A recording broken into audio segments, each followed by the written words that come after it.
Marcus Blackwell adjusted his Italian silk tie as he entered La Belle Époque, one of Manhattan's most exclusive restaurants. The billionaire tech CEO had built his empire from nothing, transforming a small software startup into a global corporation worth $50 billion. Tonight's dinner was crucial, a potential merger that could reshape the entire industry. The restaurant's opulent interior gleamed with crystal chandeliers and gold accents. Marcus noticed the usual cast of characters: wealthy socialites, powerful politicians, and fellow business magnates. He was accustomed to the stares and whispers that followed him wherever he went. Success at his level came with a price, constant scrutiny, and, unfortunately, enemies. As he was escorted to his private dining room, Marcus barely registered the restaurant staff moving efficiently around him. Among them was Aisha Washington, a 34-year-old woman who had worked as a server and cleaner at La Belle Époque for 3 years. To most patrons, she was invisible, just another face in the background ensuring their evening ran smoothly. Aisha watched Marcus from the corner of her eye as she polished silverware. She knew who he was, of course. Everyone did. But unlike others who saw only his wealth and power, Aisha saw something different. She noticed how he always said please and thank you to the staff, how he left generous tips even when service was poor, and how he never once treated her or her colleagues with the condescension that many wealthy patrons displayed. What Marcus didn't know, what no one in that restaurant knew, was that Aisha Washington carried secrets that could shatter their preconceptions. Before financial hardship forced her into service work, she had been Captain Aisha Washington of the United States Marine Corps, decorated veteran of 2 tours in Afghanistan, expert in close-quarters combat, and holder of a black belt in 3 different martial arts disciplines. As Marcus settled into his meeting, discussing merger terms with potential partners, Aisha continued her work, cleaning tables and serving drinks. The irony wasn't lost on her. Here she was, a woman who had once commanded respect and authority, now practically invisible to the same society she had served and protected. But invisibility, Aisha had learned, could be its own kind of power. She observed everything, heard conversations that others assumed she couldn't understand, and noticed details that escaped the attention of those who considered themselves her superiors. Tonight, that invisibility would prove to be Marcus Blackwell's greatest asset, though neither of them knew it yet. As the evening progressed and the restaurant filled with its usual clientele, dangerous forces were already in motion, planning an attack that would test every skill Aisha had acquired in her former life. Outside La Belle Époque, 5 men sat in a black SUV, their eyes fixed on the restaurant's entrance. They had been watching Marcus Blackwell for weeks, studying his routines, mapping his security protocols, and waiting for the perfect opportunity. Tonight presented that chance, a dinner meeting with minimal security presence.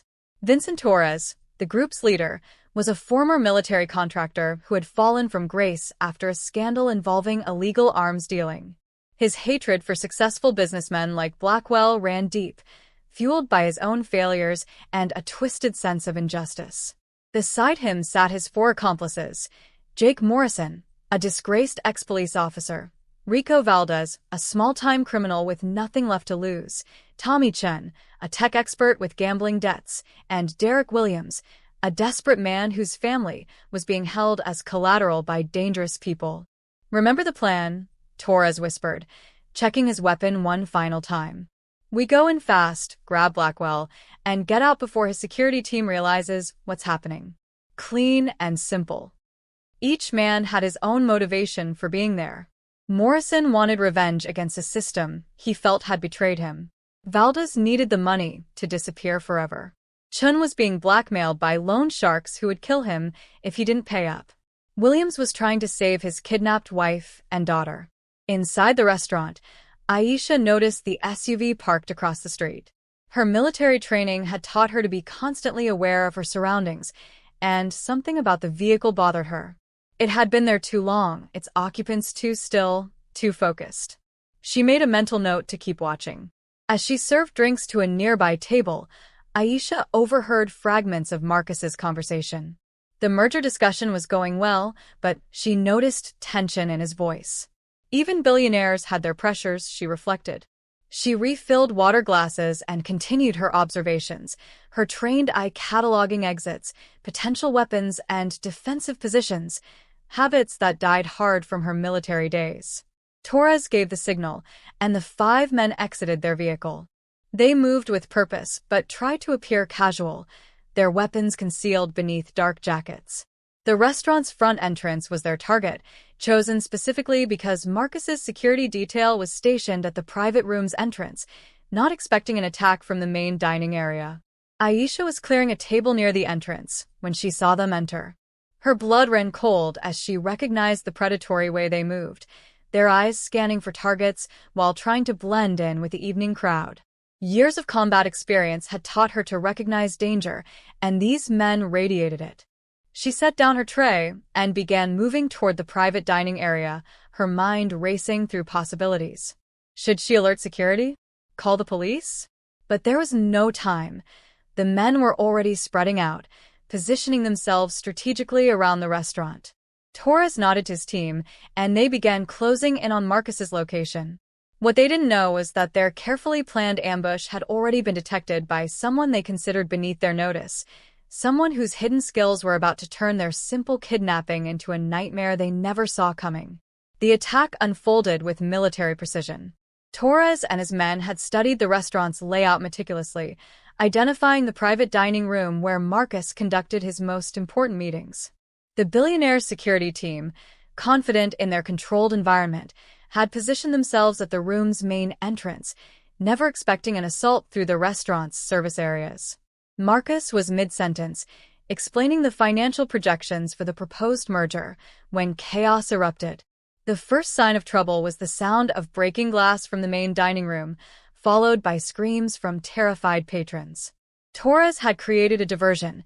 Morrison overturned tables while Valdez smashed wine bottles, sending the wealthy diners into panic. "What's happening out there?" asked David Chen, Marcus's potential business partner, rising from his seat in alarm. Before Marcus could respond, the private room's door burst open. Not from the main entrance where security was stationed, but from the service door that connected to the kitchen. Tommy Chen and Derek Williams rushed in, weapons drawn, having bypassed the guards entirely. "Nobody move," Williams shouted, his hand shaking as he pointed his gun at the room's occupants. "We just want Blackwell." Marcus's security team, caught off guard by the unconventional approach, scrambled to respond. But Torres had planned for this too. Rico Valdez had already positioned himself to block their access to the private room, creating a bottleneck that prevented immediate intervention. In the main dining room, Aisha watched the carefully orchestrated attack unfold with professional appreciation for its tactical soundness, even as she felt disgust for its purpose. These weren't random criminals. They were trained, organized, and dangerous. The other restaurant staff cowered behind overturned tables, but Aisha's military instincts kicked in. She moved swiftly but carefully, using the chaos as cover. Her years of combat experience had taught her that in situations like this, speed and surprise were everything. While everyone else's attention was focused on the obvious threats, she began positioning herself for maximum tactical advantage. Torres entered the private dining room, his weapon trained on Marcus. "Mr. Blackwell," he said with mock politeness, "you're coming with us. Make this easy and nobody gets hurt." Marcus stood slowly, his hands raised. Despite his fear, his mind was calculating options, assessing threats, looking for opportunities. He hadn't built a billion-dollar empire by panicking under pressure, even pressure of this magnitude. "What do you want?" Marcus asked, his voice steady despite the circumstances. "Justice," Torres replied, though his true motivation was far more personal and financial than philosophical. "You and men like you have taken everything from people like us. Tonight that changes." Outside the private room, Aisha had reached a critical decision point. She could continue hiding among the panicked staff, wait for police to arrive, and hope that Marcus Blackwell survived whatever these men had planned for him. Or she could act on the oath she had taken as a Marine, to protect those who couldn't protect themselves. The billionaire CEO, who had always treated her with dignity, was about to discover that his quiet, seemingly powerless employee possessed skills that could save his life. But first, Aisha needed to even the odds against 5 armed men who had no idea they were about to face a decorated combat veteran. Aisha moved through the restaurant like a ghost, her military training allowing her to navigate the chaos without drawing attention. She had mentally mapped every possible approach to the private dining room, calculated the positions of all 5 attackers, and identified the weapons and improvised tools available to her. The first target was Rico Valdez, who was blocking the corridor to prevent Marcus's security team from reaching their boss. Valdez was focused on the main entrance, his back to the service area where Aisha approached. She moved with lethal silence, years of special operations training guiding every step. When she struck, it was swift and decisive. One hand covered Valdez's mouth while the other applied pressure to a specific point on his neck, cutting off blood flow to his brain. Within seconds, he collapsed unconsciously. Aisha caught his weapon before it could clatter to the floor and quickly dragged his body behind a service cart. Now she had a gun, but more importantly, she had begun to shift the tactical balance. 4 attackers remained, but they didn't yet know they were being hunted. In the private dining room, Torres was growing impatient. "Move," he ordered Marcus, gesturing toward the service entrance. "We're leaving now. Where's Rico?" Tommy Chin asked nervously, noticing that their teammate was no longer visible in the corridor. "Probably dealing with security," Torres replied, though a flicker of uncertainty crossed his face. "Stay focused." Derek Williams kept his weapon trained on Marcus while Torres prepared zip-tie restraints. The plan was to bind the billionaire's hands and escort him out through the kitchen to their waiting vehicle. Once they had him secured in a remote location, they would make their demands. What they didn't anticipate was the systematic dismantling of their operation already in progress. Aisha had moved to the kitchen, where Morrison was supposed to be securing their escape route. She found him exactly where she expected, watching the back entrance while maintaining radio contact with Torres. His military background was evident in his positioning, but his dismissive attitude toward the restaurant staff proved to be his downfall.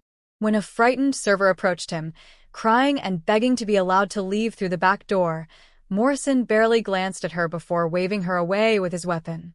It was the last mistake he would make. Aisha's combat training included extensive close-quarters combat techniques. In one fluid movement, she disarmed Morrison, struck him in the solar plexus to disable his breathing, and delivered a precise blow to his temple that sent him into unconsciousness. 2 down, 3 to go.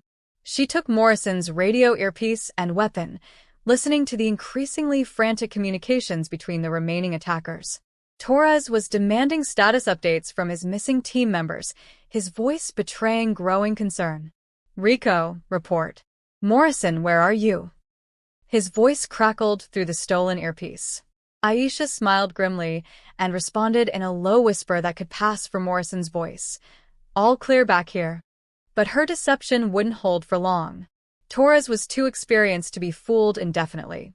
She needed to act faster.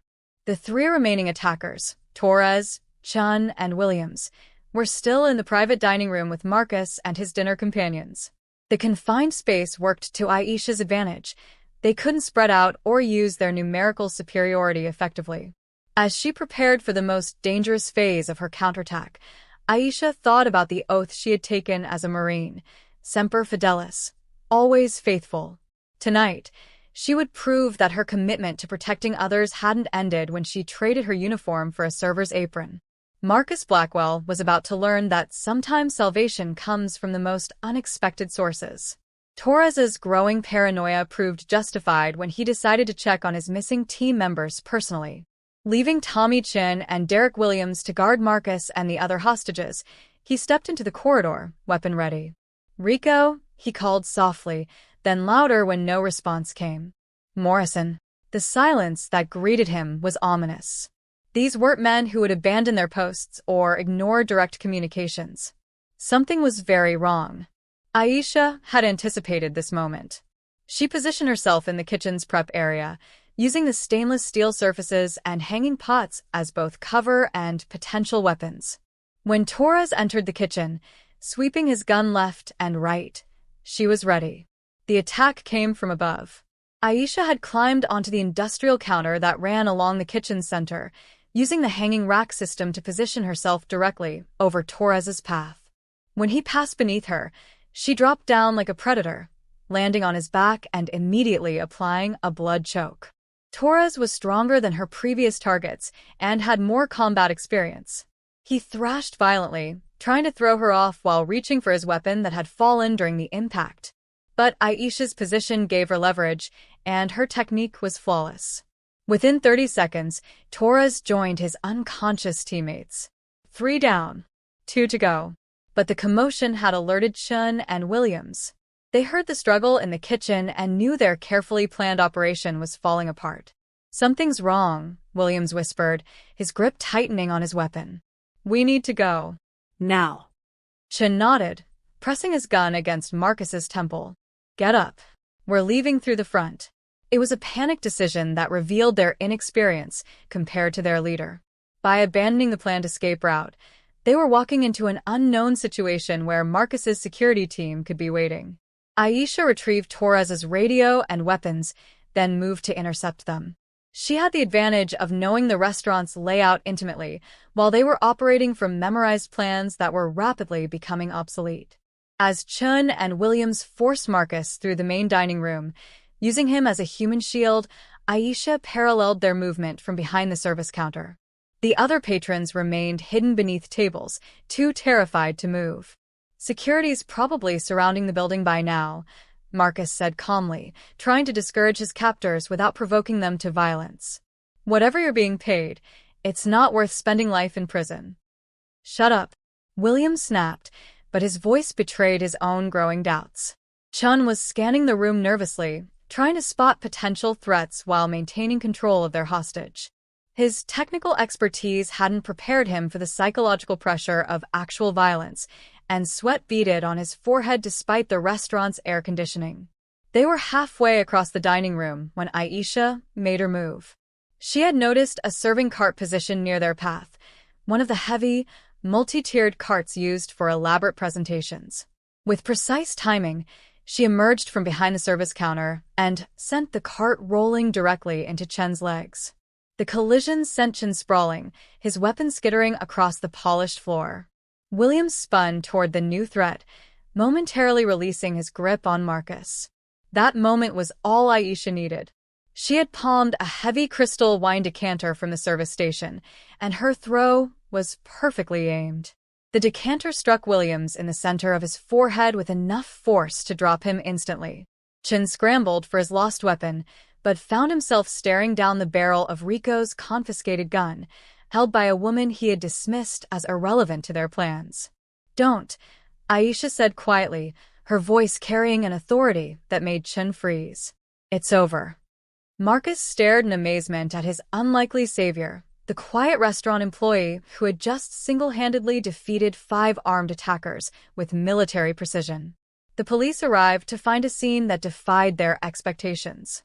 5 armed men lay unconscious or restrained throughout La Belle Époque, while Marcus Blackwell stood unharmed beside a restaurant server who was calmly providing tactical assessment of the situation to the responding officers. Detective Sarah Martinez was the first to interview Aisha, and her confusion was evident. "Ma'am, I need to understand exactly what happened here. You're telling me you single-handedly neutralized 5 armed attackers?" Aisha set down her borrowed weapon and raised her hands as the officers secured the scene. "I served 2 tours in Afghanistan as a Marine Corps captain. Close-quarters combat was part of my training." Marcus watched in fascination as this woman, someone he had seen cleaning tables and serving drinks for years, transformed before his eyes. The deferential posture was gone, replaced by the bearing of someone accustomed to command and authority. "Captain Washington," she corrected herself, then shook her head. "Former Captain Washington. I should have mentioned that earlier." Detective Martinez looked between Aisha and the unconscious attackers scattered around the restaurant. "Former military makes more sense. But what's a decorated Marine doing working as restaurant staff?" The question hung in the air, and Aisha's expression tightened almost imperceptibly. Marcus found himself genuinely curious about the answer. How did someone with her obvious skills and training end up in what many would consider a menial job? Life happens, Aisha replied simply, but Marcus detected layers of pain beneath the brief response. As the paramedics checked the unconscious attackers and crime scene technicians began their work, Marcus approached Aisha. The woman who had just saved his life was now standing quietly to the side, once again trying to blend into the background.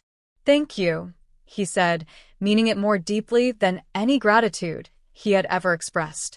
Aisha nodded acknowledgement, but seemed uncomfortable with the attention. "Just doing what needed to be done, sir." "Please," Marcus said. "After what you just did, I think you can call me Marcus." He paused, studying her face. "I have to ask, why didn't you ever mention your military background? We've had several conversations over the years." For the first time since the attack began, Aisha looked genuinely vulnerable. Would it have mattered? "I needed work. You needed someone to clean tables and serve food. My past wasn't relevant to the job." But Marcus sensed there was more to the story. Someone didn't go from Marine Corps captain to restaurant server without significant circumstances forcing the change. He filed the question away for later. Right now, they both needed to deal with the immediate aftermath of the attack. Detective Martinez returned with more questions about Torres and his team. Through the interviews, a picture emerged of a carefully planned kidnapping targeting Marcus specifically.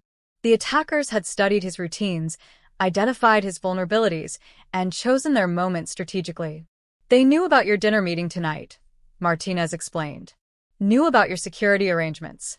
This wasn't random." Marcus nodded grimly. Success at his level attracted all kinds of dangerous attention, from corporate rivals to ideologically motivated criminals to simple opportunists who saw him as a target worth millions in ransom. What bothered him more was how easily the attack could have succeeded if not for Aisha's intervention. His security team, despite their training and equipment, had been outmaneuvered by the attackers' unconventional approach. As the evening wound down and statements were completed, Marcus found himself looking at Aisha Washington in an entirely new light. Here was someone with exceptional skills working far below her potential, someone whose hidden capabilities had just saved his life.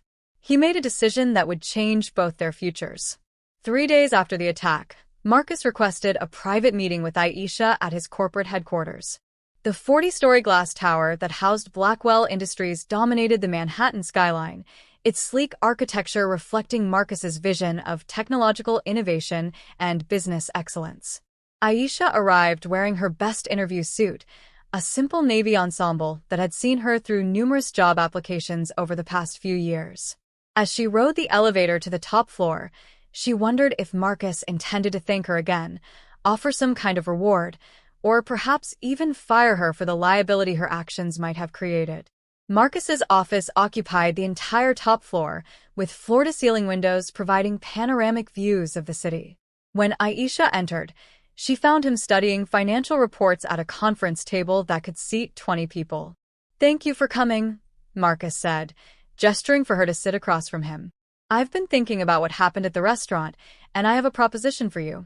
Aisha remained standing. "Sir, if this is about liability or insurance concerns for my actions."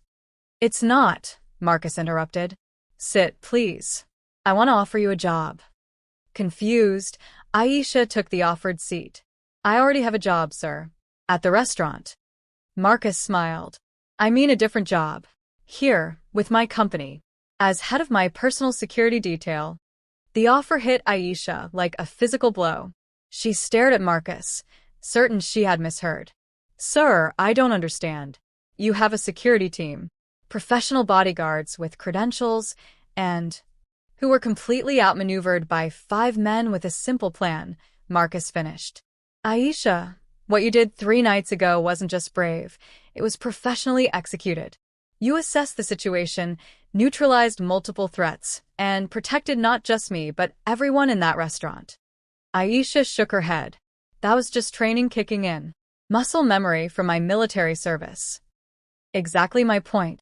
Marcus leaned forward. "I need someone with real combat experience, someone who thinks tactically, someone who can handle threats that conventional security might miss." He paused. "Someone I can trust absolutely." The trust comment struck Aisha particularly hard. In her 3 years at the restaurant, Marcus had indeed treated her with consistent respect and kindness, but she had never imagined he truly saw her as more than part of the background. "Mr. Blackwell, I appreciate the offer, but I'm not qualified for executive protection. I was infantry, not Secret Service."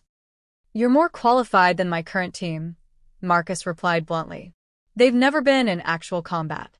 They've never had to make life-or-death decisions under fire. You have." Aisha was quiet for a long moment, processing the unexpected turn her life was taking. Finally, she asked, "Why? Why would you want to take that kind of risk on someone like me?" The question revealed more than she intended. Marcus heard the underlying assumption that someone like him wouldn't normally consider someone like her for such a position. It confirmed his suspicion that there was more to her story, more to understand about how a decorated Marine officer ended up cleaning tables. "Because 3 nights ago, when my life was in danger, you didn't hesitate to put yourself at risk to protect me. That kind of character can't be taught or bought." Marcus stood and walked to the windows overlooking the city. "I've been thinking about something you said to Detective Martinez. You told her that life happens when she asked about your career change." Aisha tensed, unsure where this was leading. "I don't know what circumstances brought you to La Belle Époque, and I won't pry if you don't want to share. But I suspect that someone with your abilities has been underemployed for reasons that have nothing to do with your competence." He turned back to face her. "I'm offering you a chance to use your skills properly again, to have a career that matches your capabilities. The salary would be $200,000 annually, plus benefits, plus performance bonuses." The number took Aisha's breath away. It was more money than she had ever imagined earning, more than enough to change her entire life. But Marcus wasn't finished. There would be conditions, of course. You'd need to complete executive protection training, weapons recertification, and legal briefings. You'd be on call essentially 24/7. And you'd need security clearance, which means a thorough background investigation. That last requirement sent a chill through Aisha's chest. A background investigation would uncover everything, including the reasons she had left the military and struggled to find work matching her qualifications. Aisha's silence stretched long enough that Marcus realized his background check requirement had triggered something significant.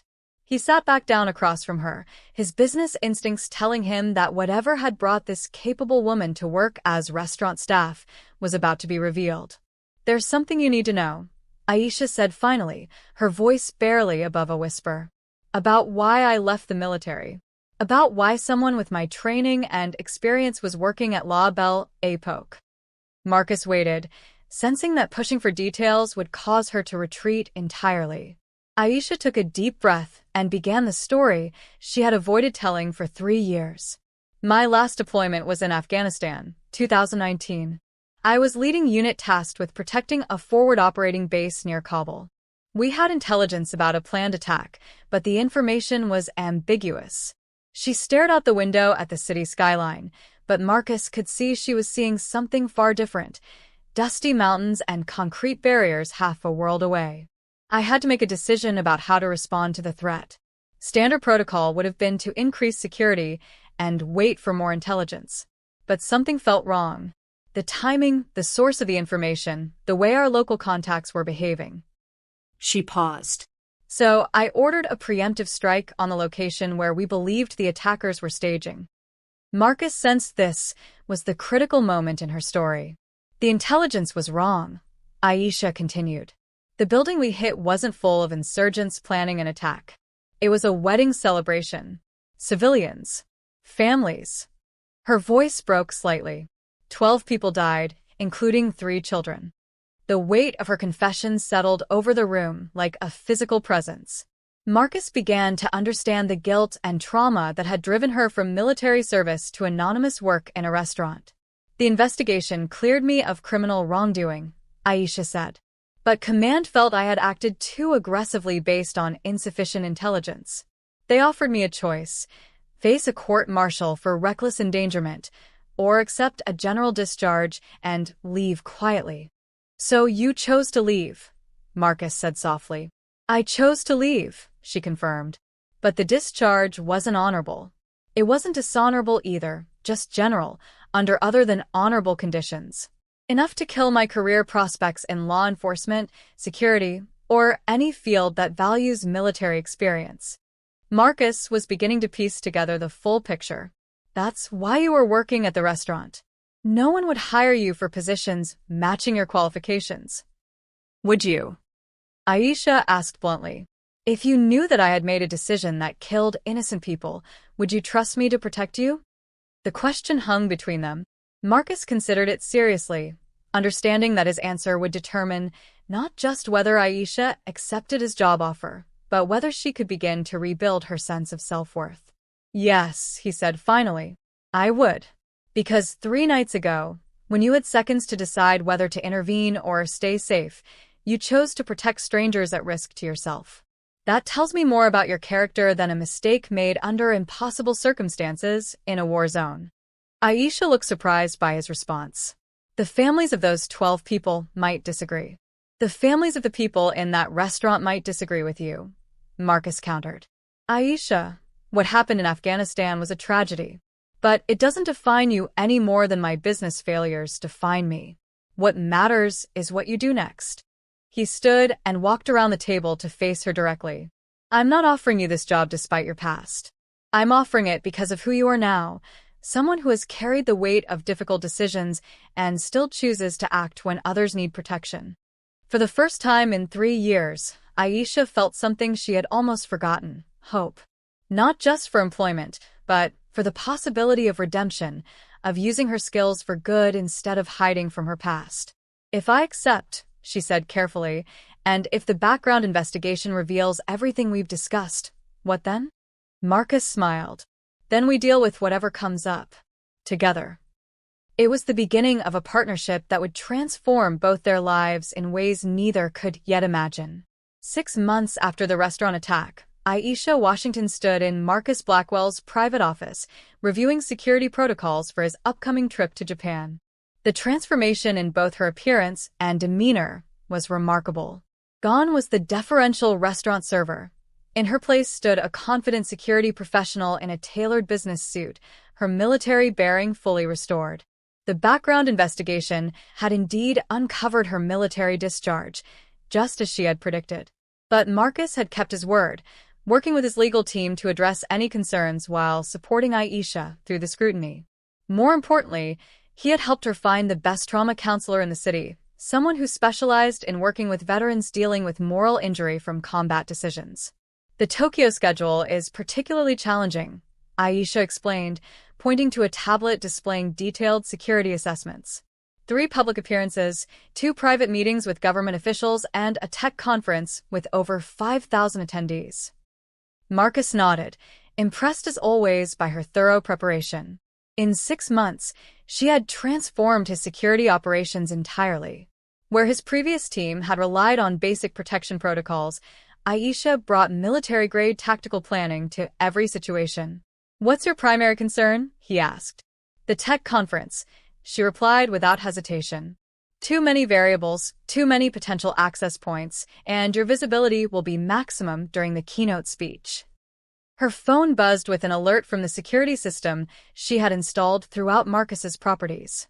She glanced at it, then relaxed. Just the cleaning crew at your penthouse. They're running late tonight. Marcus marveled at how naturally she had adapted to executive protection. The woman who had once been invisible to him now commanded the attention and respect of everyone in his organization. His board members sought her input on security matters, his staff deferred to her judgment on access protocols, and even his most senior executives had learned to work around her protective requirements. But the change went deeper than professional success. The guilt and shame that had driven Aisha to hide her capabilities were gradually being replaced by renewed purpose. She had found a way to use her military training for protection rather than destruction, to make decisions that saved lives rather than cost them.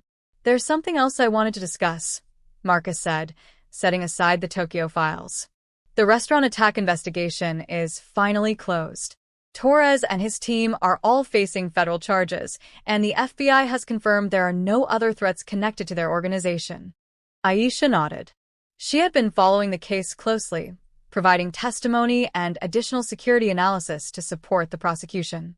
Which means, Marcus continued, that we can finally put that night behind us and focus on the future. He paused, choosing his words carefully. I've been thinking about expanding our security consulting services to other executives. There's clearly a market for the kind of protection you provide. It was a business proposition, but Aisha understood the deeper implication.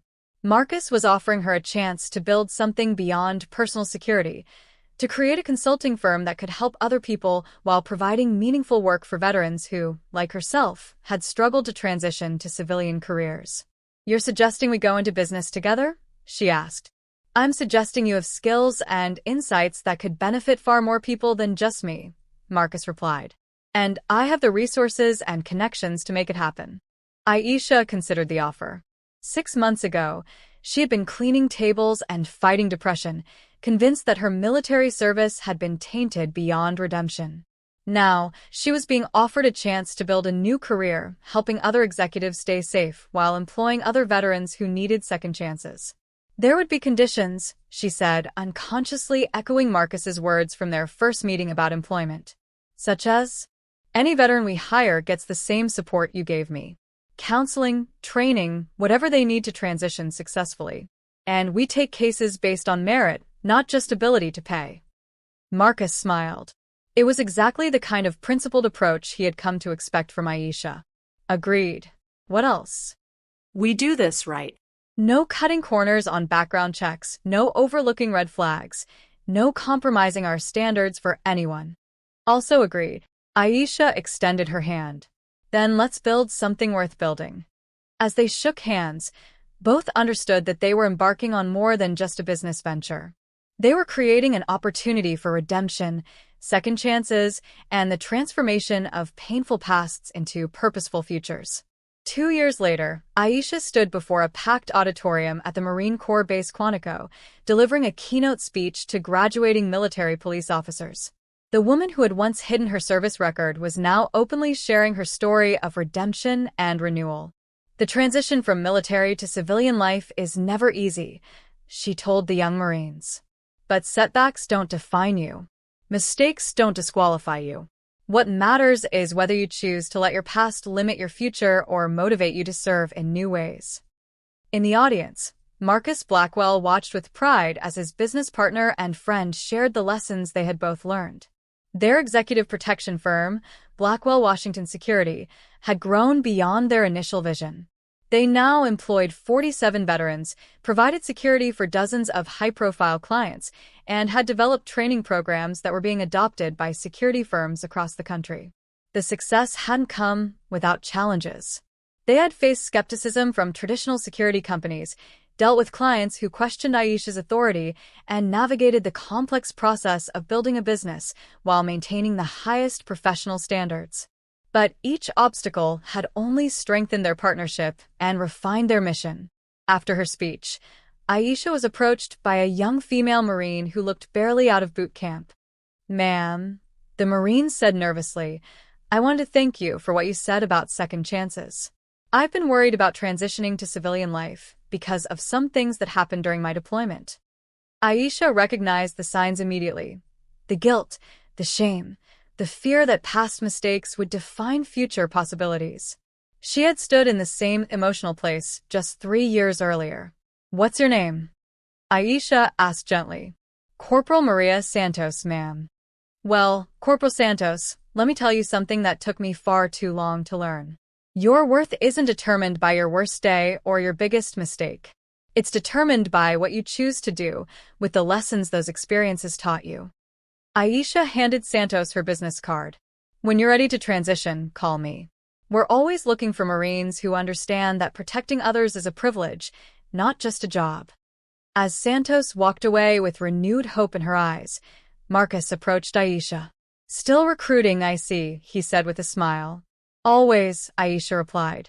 "There are too many good people out there who just need someone to believe in them again." They walked together toward the parking lot, past groups of young Marines discussing their futures with the optimism of youth. Marcus reflected on how much his own perspective had changed since that night at La Belle Époque. He had always considered himself a good judge of character in business, but Aisha had taught him to look beyond surface appearances and conventional credentials to see true potential. "I got a call from Senator Richardson's office today," Marcus mentioned as they reached his car. "They want to discuss a protection detail for a congressional delegation visiting Afghanistan next month." Aisha paused, her hand on the car door.